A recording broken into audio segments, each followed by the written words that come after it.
Bangunan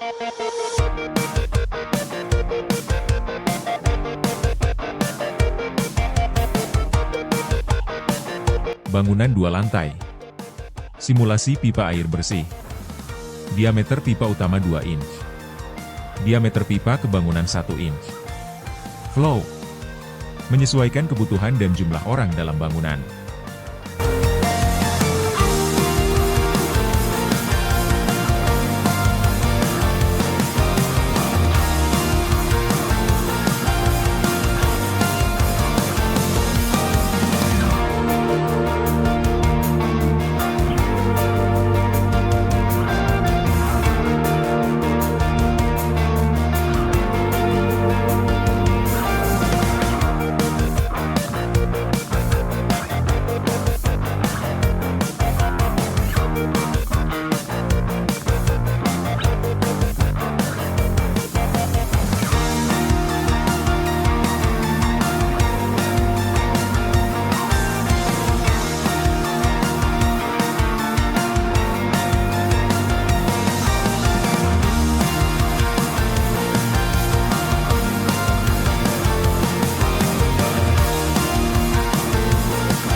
P3, Pump flow rate is outside preferred operating region for this pump.